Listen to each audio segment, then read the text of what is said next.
Mulai. Assalamualaikum warahmatullahi wabarakatuh. Waalaikumsalam warahmatullahi wabarakatuh. Selamat siang anak-anak. Sebelum kita mulai pembelajaran pada siang hari ini, marilah kita awali pembelajaran kita dengan bacaan suratul Fatihah. Semoga apa yang kita pelajari menjadi ilmu yang barokah dan manfaat. Wabil khusus, semoga kita semua, keluarga kita dilindungi oleh Allah ya toh, dari penyakit dari balak, terutama COVID-19. Pokoknya semuanya selamat. Al-Fatihah.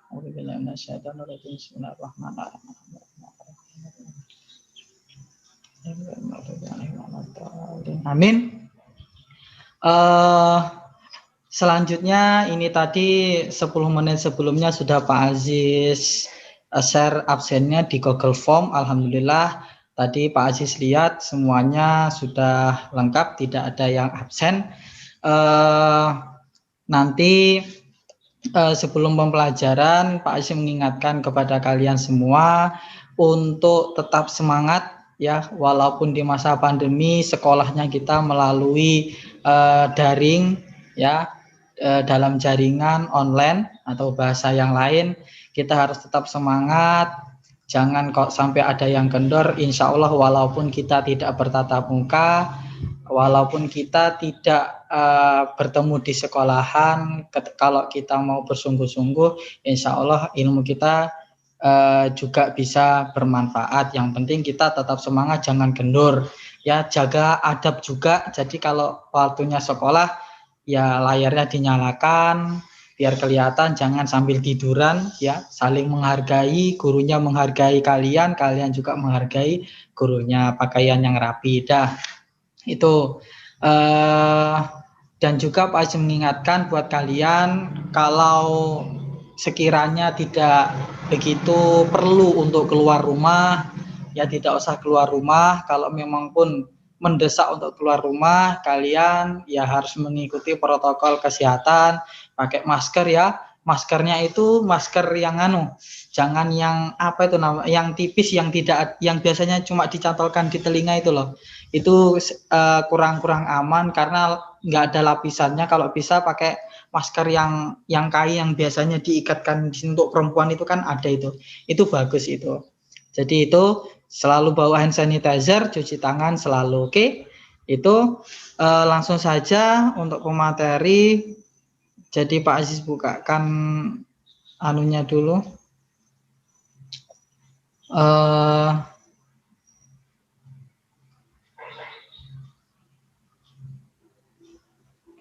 Kelihatan ya ini? PPT-nya kelihatan ya? Gimana? Kelihatan, Pak. Kelihatan ya, Pak. Iya. Terus jadi gini, materi kita pelajarannya Al-Quran hadis. Materi kita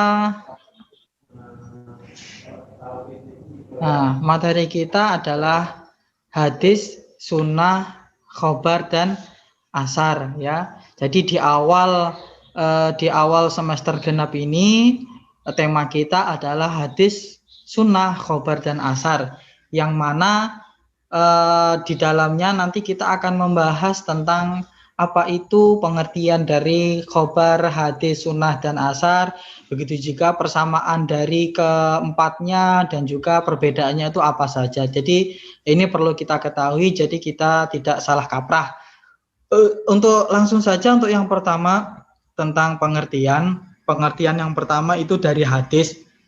Jadi hadis secara terminologi ataupun gampangannya, enaknya secara istilah, di situ aqwaluhu sallallahu alaihi wasallam wa af'aluhu wa ahwaluhu. Jadi segala ucapan Nabi Muhammad sallallahu alaihi wasallam, segala perbuatan dan juga segala perilaku beliau. Jadi seperti itu. Jadi hadis secara bahasa yaitu tadi. Contohnya apa? Jadi pokoknya ucapan Nabi, perbuatan Nabi, perilaku Nabi itu namanya hadis. Contohnya itu An Umar bin Khattab, diriwayatkan dari Umar bin Khattab, beliau berkata, qala Rasulullah, Nabi Muhammad berkata lah. Kata-kata Nabi Muhammad berkata ini kan jadi innama a'malu binniyat wa innama likulli imri'in ma nawa. Sesungguhnya amal itu tergantung dengan niatnya. Orang yang niatnya seperti apa, maka dia akan mendapatkan sesuai dengan yang diniatkan. Jadi kata-kata qala Rasulullah, Nabi Muhammad Rasulullah itu bersabda, ini kan merupakan perkataan Nabi. Nah, ini dikatakan hadis. Ada juga jadi pengertian hadis menurut muhadisin ataupun ahli hadis. Jadi segala yang disandarkan kepada Nabi Muhammad, ya, baik itu marfu itu ya disandarkan kepada Nabi, ataupun hadis mauquf yang disandarkan kepada sahabat, ataupun hadis maqtu yang disandarkan kepada tabiin, itu juga semuanya dikatakan hadis. Ada juga yang mengatakan menurut ulama fuqaha ataupun menurut ulama ahli fikih bahwasanya hadis itu segala sesuatu yang ditetapkan kepada Nabi yang tidak ada kaitannya dengan masalah-masalah fardu ataupun kewajiban. Jadi kalau yang namanya hubungannya dengan Nabi itu semua adalah hal-hal yang sunnah. Nabi ketika sholat subuh doa kunut mengangkat tangan itu sunnah, bukan kok terus itu kewajiban, itu sunnah. Jadi seperti itu. Terus selanjutnya hadis sunnah, ya, sunnah. Sunnah menurut ulama hadis, ya, menurut ulama hadis yaitu kullu ma athara anin nabi sallallahu alaihi wasallam min qaulin au fi'lin au takririn au sifatin khalqiyatin au siratin sawaun akana dzalika qablal bi'sati am ba'daha. Jadi segala yang bersumber dari Nabi Muhammad, baik itu berupa perkataan, perbuatan takrir, tabiat, budi pekerti maupun perjalanan hidup beliau, baik sebelum diangkat menjadi Rasul maupun sesudahnya. Jadi titik poinnya untuk sunnah ini, apapun yang datang dari Nabi, baik perkataan, perilaku maupun yang lainnya, ya, yang menjadi titik poinnya itu baik Nabi itu sebelum diangkat menjadi Rasul maupun sesudah. Ya, jadi perkataan ataupun perilaku Kanjeng Nabi sebelum beliau diangkat menjadi Rasul dan sesudah diangkat menjadi Rasul itu dinamakan sunnah. Jadi seperti itu, ya. Jadi kalau kita juga pahami, ya, kalau kita pahami juga bahwasanya sunnah itu lebih cakupannya itu lebih luas daripada hadis. Karena apa? Karena itu tadi semua perbuatan perkataan Kanjeng Nabi baik yang sebelum beliau itu diutus menjadi Rasul maupun setelahnya. Kalau yang hadis tadi itu kan hanya diperuntukkan, maksudnya itu terkhusus pada ketika Kanjeng Nabi itu sudah diutus menjadi Rasul. Kalau sunnah itu sebelum pun itu juga mencakup, dikatakan sunnah, seperti itu. Terus yang selanjutnya khobar, ya. Khobar itu ma'udhifa ila Nabi sallallahu alaihi wasallam aw ghairihi. Jadi secara bahasa yaitu berita yang disampaikan seseorang kepada orang lain. Khobar. Kalau bahasa Indonesia itu kabar itu loh. Misalkan Tata ngasih tahu email, ya, besok hafalan sama Pak Aziz karena email enggak masuk. Tata ngasih tahu sama email, besok hafalan ya, hafalan doa tambahannya di surat di bacaan tahiyat. Oh iya lah, itu yang disampaikan oleh Tata itu merupakan apa? Khabar. Tapi secara istilah khabar itu segala sesuatu yang disandarkan atau berasal dari Nabi Muhammad ataupun selainnya. Nah, kalau khabar ini juga lebih luas lagi, ya. Jadi tidak hanya terkhusus oleh Nabi, tapi orang lain pun juga, baik sahabat, tabiin maupun tabiin seperti itu. Dan yang terakhir adalah asar. Asar itu secara bahasa adalah sisa sesuatu. Apa bahasa Jawanya itu turahan, labet turahan, sisa. Jadi asar.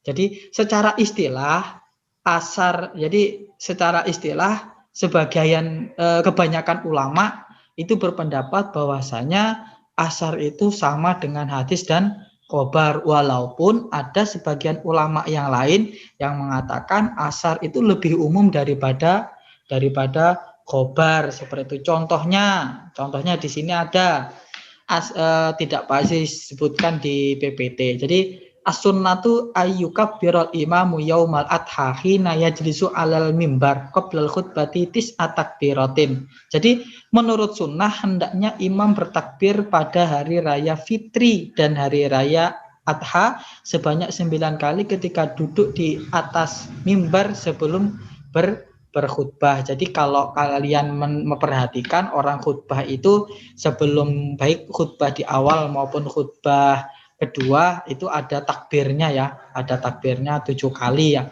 Kalau di awal biasanya itu 9 kali, kalau khutbah kedua itu biasanya 7 kali, seperti itu. Selanjutnya adalah persamaan. Ya. Selanjutnya adalah persamaan. Persamaan antara hadis, antara sunnah, antara khabar dan juga asar itu ulama mengatakan ma'udhifa ila Nabi sallallahu alaihi wasallam min qaulin aw filin aw takririn. Segala sesuatu yang disandarkan kepada Nabi Muhammad baik berupa perkataan maupun ketetapan, ya. Jadi intinya sama. Karena apa? Baik hadis, baik sunnah, baik khobar maupun asar, semua itu disandarkan kepada Nabi, ya. Semua itu disandarkan kepada Nabi, baik itu nanti perkataannya Kanjeng Nabi ataupun pekerjaan perilakunya Kanjeng Nabi atau ketetapan dari Kanjeng Nabi. Tapi ada juga yang mengatakan bahwa sunnah dengan hadis itu beda. Kalau sunnah itu segala sesuatu yang diriwayatkan oleh Nabi, baik perkataan maupun perbuatan. Kalau hadis itu hanya khusus mengenai perkataan beliau, yang maklum perbedaan ulama seperti itu, ya. Jadi banyak juga ulama yang mengatakan bahwasanya semua itu sama. Karena apa? Karena baik semua itu disandarkan kepada Nabi, baik perkataannya ataupun perilakunya ataupun ketetapannya. Dan yang terakhir adalah perbedaan, ya. Perbedaan antara hadis terus sunnah, khobar dan asar, ya. Perbedaannya, kalau hadis itu lebih sempit daripada sunnah, seperti halnya yang Pak Aziz jelaskan tadi. Karena apa? Kalau hadis itu dikatakan hadis itu semua perilaku, perkataan dan ketetapannya Kanjeng Nabi setelah beliau itu diutus menjadi rasul, seperti itu. Kalau sunnah dia lebih luas. Karena apa? Karena perkataan dan perbuatan Kanjeng Nabi dan juga ketetapannya itu sebelum beliau diutus menjadi rasul itu juga termasuk sunnah. Kalau hadis tadi hanya setelah Kanjeng Nabi diutus menjadi rasul, kalau sunnah itu sebelumnya juga dikatakan sunnah. Jadi baik sebelum beliau itu diutus menjadi rasul maupun setelah diutus rasul itu beliau itu juga dikatakan sunnah. Tuh. Terus yang selanjutnya khobar, ya. Kalau khobar itu selain dinisbatkan kepada Kanjeng Nabi juga dinisbatkan kepada sahabat maupun tabiin. Nisbat itu kayak disandarkan. Jadi bisa saja apa yang kayak pasti contohkan tadi, yang disampaikan Tata kepada email mengenai hafalan itu bisa dikatakan khobar. Jadi khobar itu lebih luas lagi daripada hadis dan juga sunnah, karena tidak diperuntukkan kepada Kanjeng Nabi saja, tapi diperuntukkan kepada selain Kanjeng Nabi, baik itu sahabat, baik itu tabiin maupun tabiin dan sampai kepada kita. Jadi itu tadi contohnya, Tata ngasih kabar ke email bahwasanya karena email tadi nggak masuk, terus disampaikan pesannya gurunya besok hafalan dan lain sebagainya, itu dikatakan khobar. Sedangkan asar, ya, perbedaannya dengan yang lain, asar itu lebih digunakan bagi sahabat Nabi walaupun terkadang dinisbatkan kepada Nabi. Jadi asar itu kebanyakan digunakan bagi sahabatnya Kanjeng Nabi, walaupun terkadang itu kepada Kanjeng Nabi. Jarang kok asar Nabi mengatakan, kan jarang. Kebanyakan hadis Nabi Muhammad berkata dan lain sebagainya gitu. Jadi hadis-hadis gitu, bukan pakai asar. Kalau asar itu hanya kebanyakan diperuntukkan untuk selain selain Nabi, sahabat Kanjeng Nabi. Dah, itu saja kejelasan pembelajaran pada hari ini. Mungkin ada yang dipertanyakan. Monggo, teman-teman, kalau ada yang kurang jelas, silahkan. Pak, saya mau tanya. Ya, Tata.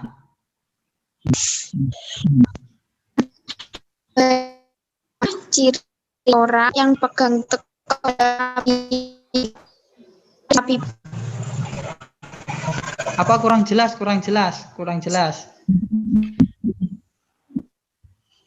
Coba diulang pertanyaannya, Tata. yang Apa? Putus-putus? bagaimana ciri orang yang berpegang teguh pada hadapan. Oh, ya. Mungkin yang lain sebelum Pak Aziz jawab. Jadi pertanyaannya dari Tata Syahira itu bagaimana ciri-ciri orang yang berpegang teguh kepada hadis Nabi. Ayo, ada yang bisa mau menjawab? Nanti kalau ada yang bisa menjawab, Pak Aziz kasih nilai tambahan. Tak kasih plus-plus. Ya. Ayo. Siapa? Ada yang bisa mau menjawab? Ini nilai plus ini, wah. Tak kasih nilai yang tinggi. Poin tambah poin wis. Sembarang. Poin dipluskan apa? Pokoknya plus-plus lah. Apa? Gampang loh. Ciri-ciri orang yang berpegang teguh kepada hadis Nabi. Coba dengan yang lain gimana? Ada yang mau menjawab? Ayo. Email. Gimana? Atau Fitri? Gimana? Senyum-senyum aja semua ini, gimana ini? Nah, gampang ya. Kalau kita perhatikan, mungkin kalian pernah memperhatikan lingkungan sekitar kalian ketika berjamaah di musola maupun masjid-masjid kalian. Ya, di tempatnya Pak Aziz itu juga ada. Jadi ciri-ciri orang yang berpegang teguh kepada hadis Nabi. Ya, tadi kan hadis itu kan segala perkataan, perbuatan maupun ketetapan yang disandarkan kepada Kanjeng Nabi, kan seperti itu. Nah, di tempatnya Pak Aziz itu ada orang itu sergap banget jamaah. Karena memang apa? Kanjeng Nabi Muhammad itu memberikan anjuran kepada kita untuk aktif dalam berjamaah, karena pahala berjamaah itu sangat besar sekali. Banyak cerita-cerita orang yang sergap pahala. Jadi salah satu hadis Nabi itu menganjurkan umatnya untuk sergap ataupun untuk rajin berjamaah. Jadi tempatnya Pak Aziz itu dia itu sangat rajin sekali berjamaah 5 waktu ya, 5 waktu, walaupun datangnya terkadang telat itu ya, tapi dia tetap jamaah. Selain itu praktek-praktek Nabi yang dilakukan ataupun yang dicontohkan kepada umatnya itu juga dia lakukan ya. Jadi intinya ciri-ciri, kalau kita pahami ciri-ciri orang yang berpegang teguh kepada hadis Nabi, ya dia selalu melaksanakan apa yang diajarkan oleh Kanjeng Nabi ya, kayak misalkan berjamaah, mengaji dan lain sebagainya, walaupun tidak semuanya ya, karena memang berat ya kalau kita mengikuti semua anjuran Kanjeng Nabi itu memang berat. Jadi ya semampu kita. Jadi pokoknya ciri-ciri orang yang berpegang teguh kepada hadis yaitu tadi selalu paling tidak dia itu selalu mengikuti ataupun selalu melaksanakan apa yang diajarkan oleh Kanjeng Nabi, apa yang dianjurkan oleh Kanjeng Nabi. Mungkin seperti itu ya buat Tata Syahira. Jadi ciri-ciri orang yang berpegang teguh kepada hadis Nabi ya seperti itu. Ya, mungkin ada lagi pertanyaan? Fitri mau tanya ataupun Disi? Gimana? Tidak, Pak. Tidak ada? Ada yang tanya apa tidak? Kalau tidak ada, yes, mungkin pembelajaran kita cukup sekian ya. Pembelajaran kita cukup sekian. Kesimpulannya apa? Jadi kesimpulannya baik hadis, sunnah, khobar maupun asar itu terjadi ikhtilaf ya. Ikhtilaf itu apa? Perbedaan pendapat ulama. Hal ini wajar ya. Hal ini wajar. Jadi ada yang mengatakan semua itu sama ya. Sama karena disandarkan kepada Kanjeng Nabi ya, baik itu perkataan, perbuatan maupun ketetapannya. Tapi ada juga yang mengatakan ada perbedaan-perbedaan tersendiri seperti itu. Yang sunnah lebih umum daripada hadis, maupun kalau khobar itu nisbatnya tidak hanya kepada Kanjeng Nabi, tapi kepada orang lain juga bisa, seperti sahabat, tabiin dan tabiin, seperti kita juga ketika ngasih kabar kepada temannya itu juga dikatakan kabar. Ataupun kalau yang athar itu ya kebanyakan digunakan untuk para sahabat, walaupun ya juga hal itu dinisbatkan kepada Kanjeng Nabi, cuma kebanyakan itu disandarkan kepada para sahabat. Oke, itu kesimpulan pembelajaran kita pada hari ini. Sekali lagi Pak Aziz ingatkan kepada kalian semua, jika tidak berkepentingan untuk keluar rumah, untuk untuk di rumah saja, tidak usah keluar rumah. Kalau mendesak ya, misalkan Pak saya jenuh Pak di rumah terus makan tidur akhirnya pipi saya tembem kayak gitu, kayak email ya gitu kan, tambah nyempluk gitu kan. Akhirnya saya mau jalan-jalan Pak, refreshing, ya nggak apa-apa. Kalau mau jalan-jalan nggak apa-apa, yang penting harus memenuhi protokol kesehatan, pakai masker, pakai bawa hand sanitizer, dan jaga jarak seperti itu ya. Itu saja pesan dari Pak Aziz. Sampai berjumpa di pembelajaran kita selanjutnya. Tetap semangat belajar, jangan putus asa. Kita akhiri pembelajaran pada siang hari ini. Ya, semoga bermanfaat, semoga menjadi ilmu yang barokah dengan bacaan Alhamdulillahirabbil alamin. Pak Aziz akhiri, Assalamualaikum warahmatullahi wabarakatuh. Alhamdulillah. Waalaikumsalam warahmatullahi wabarakatuh. Waalaikumsalam warahmatullahi wabarakatuh.